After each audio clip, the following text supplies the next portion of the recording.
time to liven up the joint. Hey guys, welcome back to the channel. So today's video, we are reviewing the new Black Adam movie. I believe as of this recording, is the 21st. I went to go see it last night, the 20th, because my theater released the day earlier.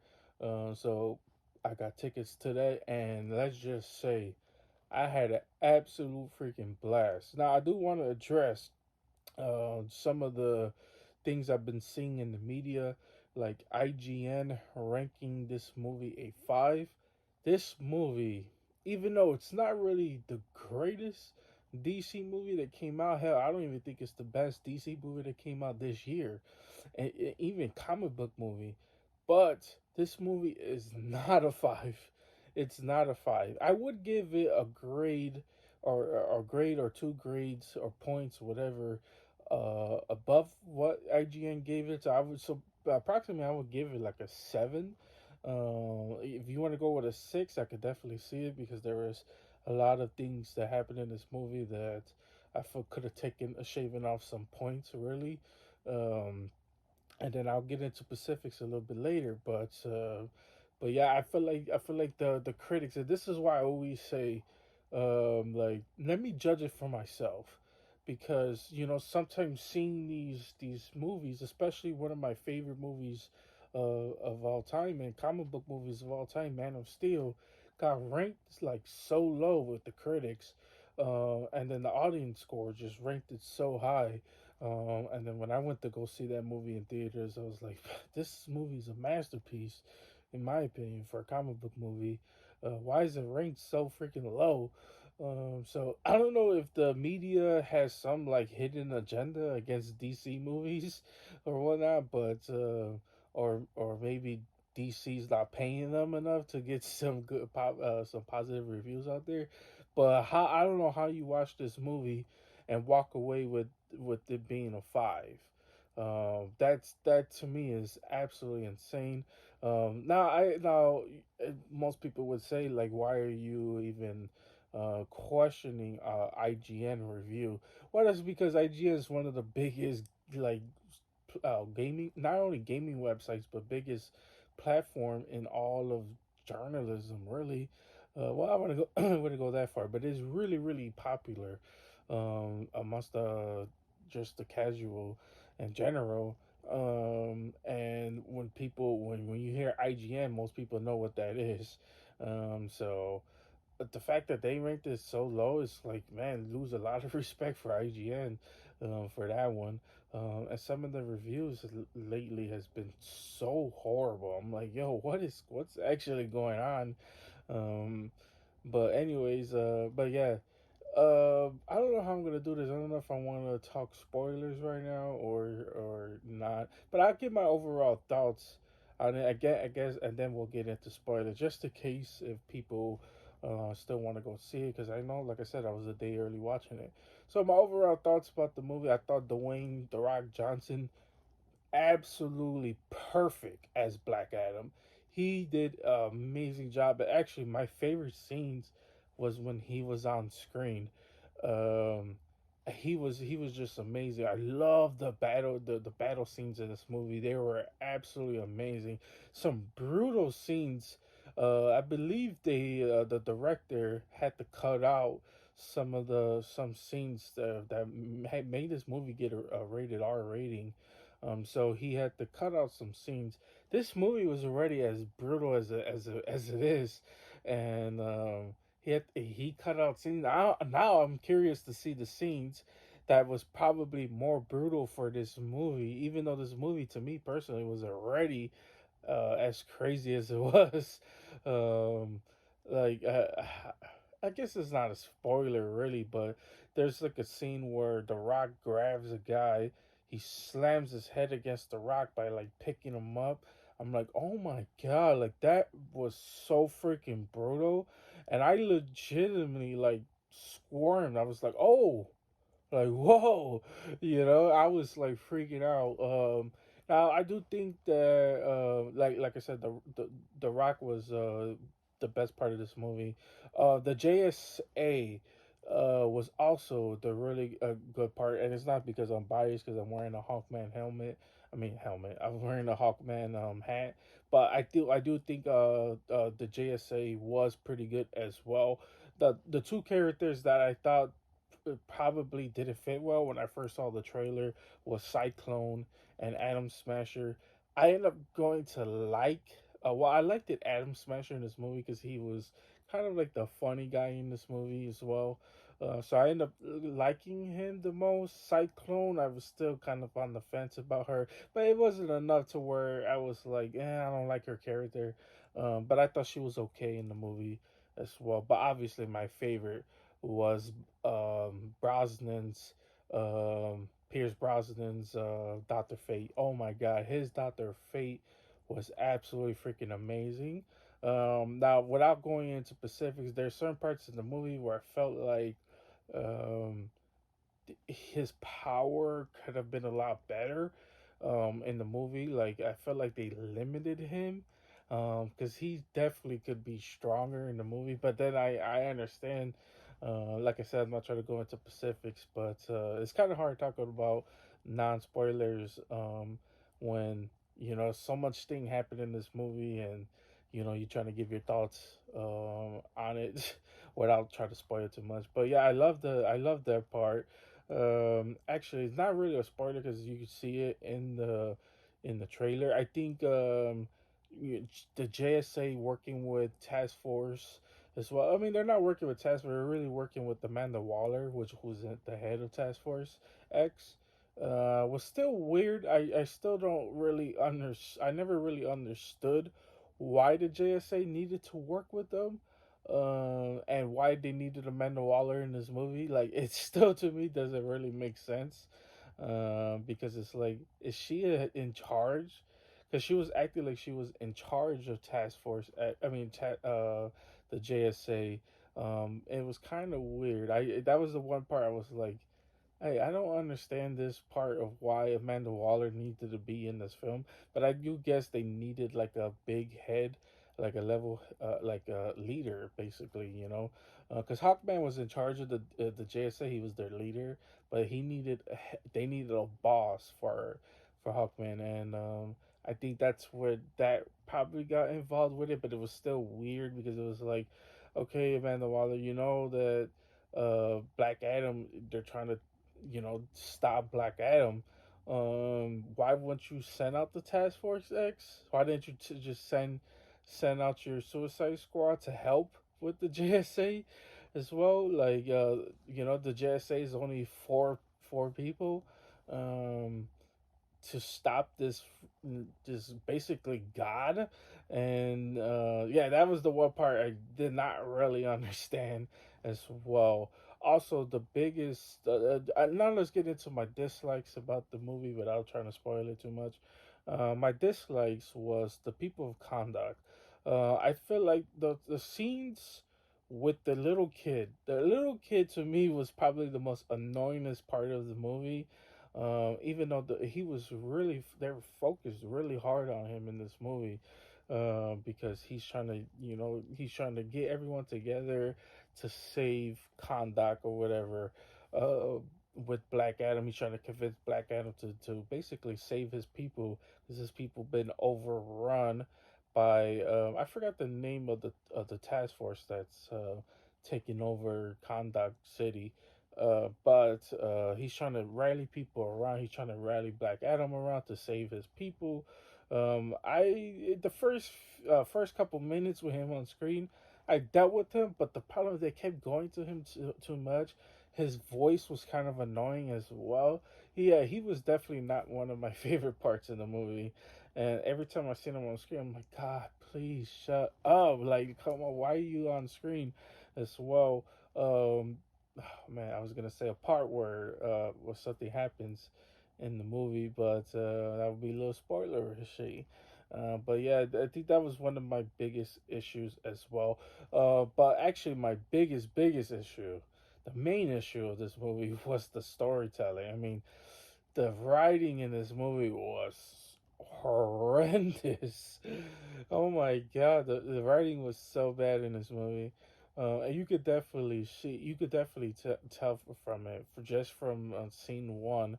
The first, the actually the opening on of this movie is actually pretty great, but everything happened after that was like, oh man, it definitely showed on screen, but I feel like the battle scenes in this movie definitely overshadowed all of that. So it was like, okay, I could deal with this horrible writing right now, horrible dialogue, but the battle scenes in this movie just like I said, they overshadowed it as well. And like I said, not trying to go into specifics as well. The music choice in this movie, I don't think was the best either. There's like a scene with I mean, it's not really a huge spoiler. There's a battle scene with The Rock. Um, he he's like flying or whatever, and Kanye West's music comes on. It's like this kind of doesn't fit with what the scene is happening right now, and I'm like, yeah, this is a bad choice of music right now. The score was not the best either. I wasn't really feeling the score, because the music in the movie and the score is two completely different things. So yeah, I wasn't really feeling the score either.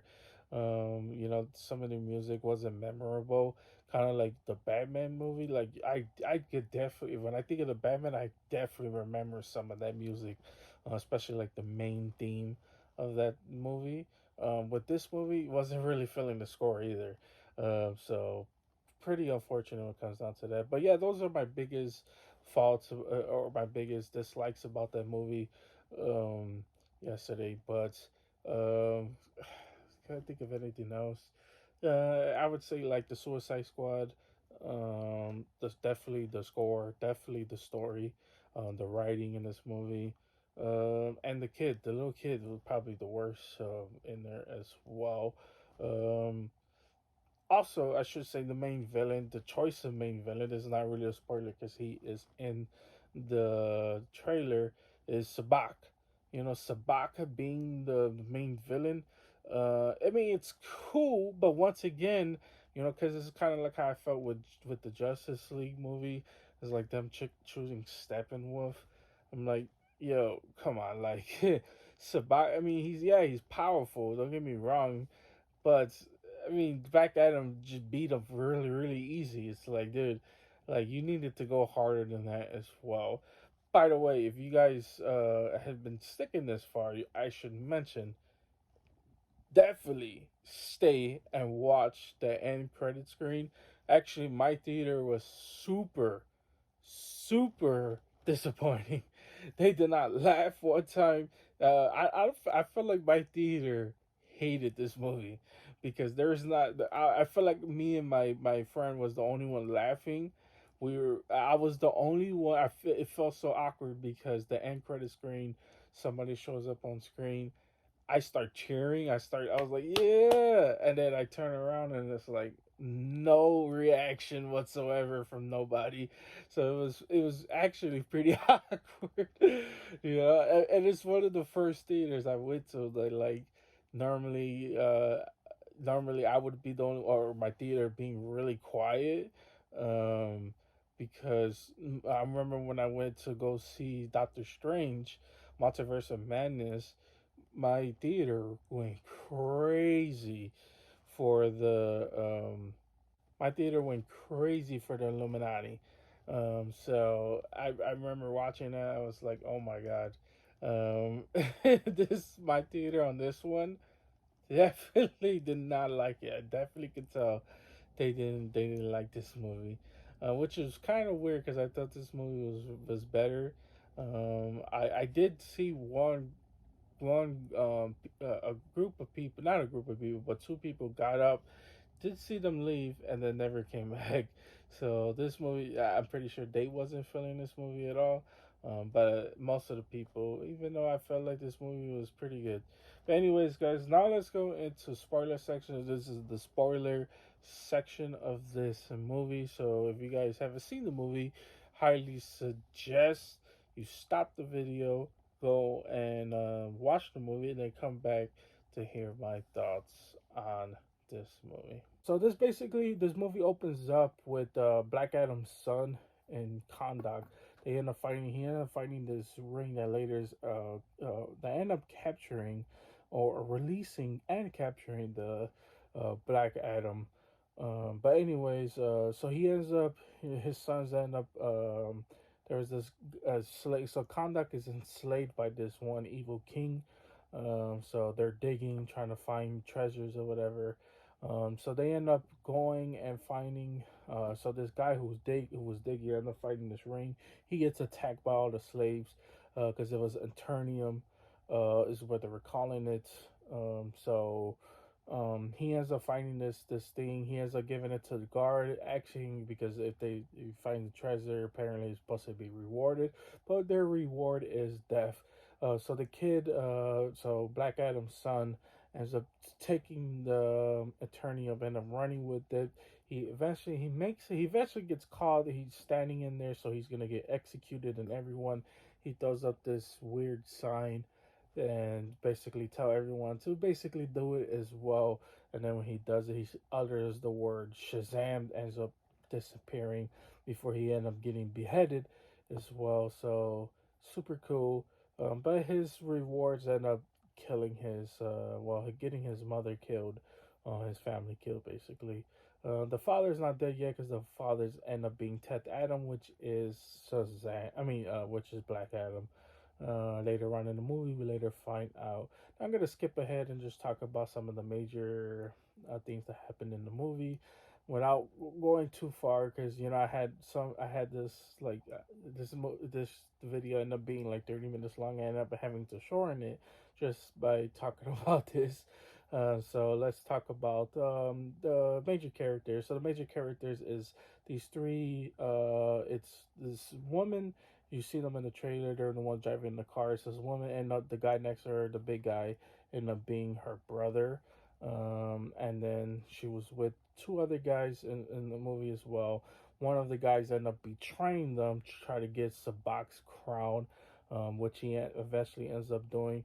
The first scene with Black Adam showing on screen, absolutely freaking amazing. He just wreaks havoc against this crew that's basically taken over, or this mercenary militia group that's end up taking over Kondak. So they end up trying to so the guy, the friend that end up working with this militia group, I forget the name of the militia group, but they end up working with Black Adam to take, or end up working with this guy to try to take the crown of Sabak, because he is the descendant of the king. So if he takes the crown, he's end up turning into the ruler of the underworld, which is Sabak, basically, which he eventually does. But anyways, to me personally, the best fight scenes was with Black Adam fighting the JSA. The JSA was limited in their power as well, but it also pretty weird. Like I was saying earlier, with the Task Force S, it's like, okay, they're working with the Amanda Waller, right? Um, why didn't Amanda Waller send out the Suicide Squad to help this group out? It kind of doesn't really make sense. I just That was one part of the movie. Just like it's like I don't understand what's the purpose of Amanda Waller being in this movie. But I guess they needed, like I was saying earlier, they needed a big general person, and I guess she was the general head or whatever. But anyways, seeing so this crew ended up trying to take down Black Adam, and the fight scenes were absolutely freaking amazing. I love that Hawkman did not back down from Black Adam, not once in this movie. To the point where he was kind of getting a little bit annoying. Like, we get it, you don't like him, Black Adam killing people, we get it, but it's like, that's actually one of the dislikes. But one of my biggest likes, even though I didn't really like it, like I was like, dude, we get it, but it was the best parts. It was every time he was trying to stop Black Adam. Was like, dude, like the scenes were so amazing. Their fight scenes together, just like them basically fighting the whole time. Absolutely love. Because normally, Hawkman dies a lot, especially in the comics and movies.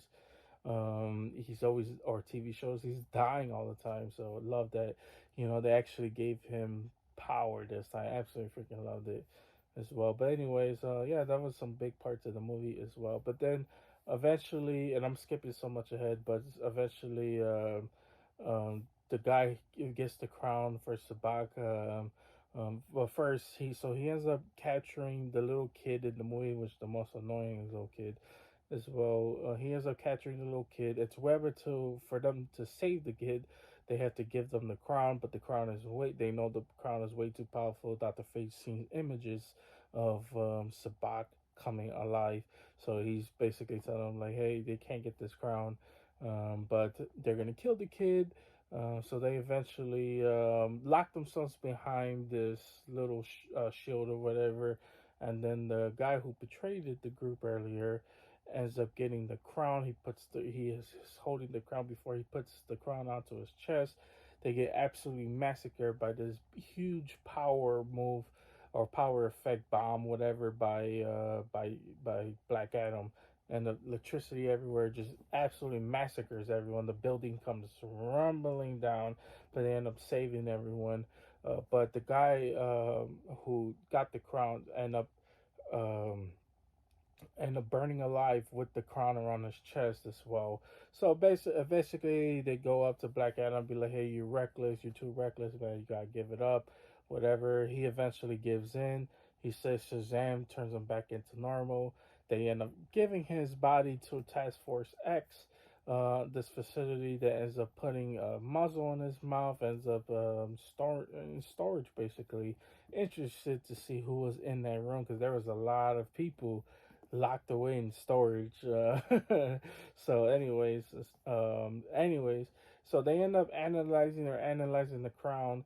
The woman and Cyclone was analyzing it. Actually, accidentally says the spell to unlock this crown. So Sabak ended up rising from the dead. He's end up he's end up taking going back to conduct and whether for him to truly unlock everyone, he has to sit on the conduct throne, which is I don't know why it has after 5,000 years why it's still there and all that. And it looks like they were working on it, but they stopped working on it in the building, so it's kind of weird as well. And I thought the ruins were in shambles, but this one looks like I don't know how's the crown. I mean, how's the throne still there? But anyways, doesn't really make sense. That's what I'm saying. The writing was kind of bad. But anyways, so he tries to go sit on the throne. The JSA trying to stop him. Dr. Fate prevents everyone because he sees Rimmer, he sees Hawkman's death, so he tries to prevent everyone from going in there. And he basically ends up getting killed himself.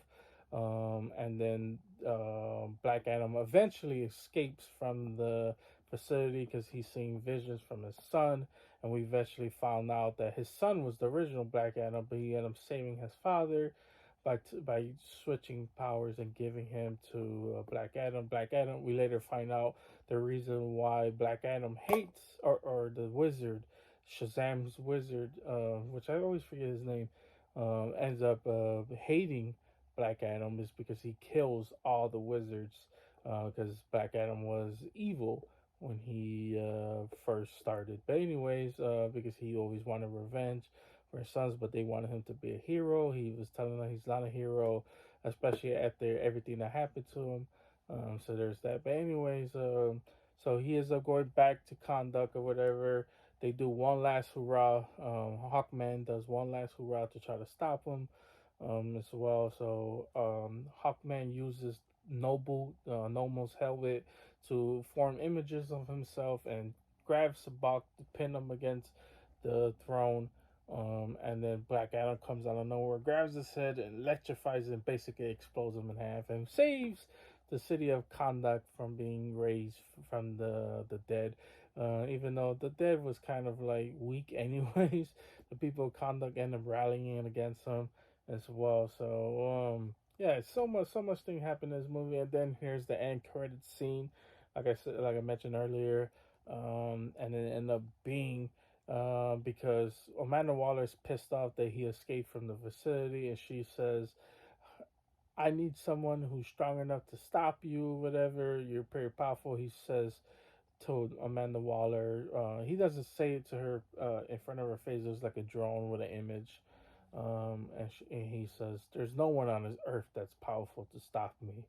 And then here comes from the heavens, the mighty heavens above, and it is Henry Cavill Superman. He's back, baby. He's back.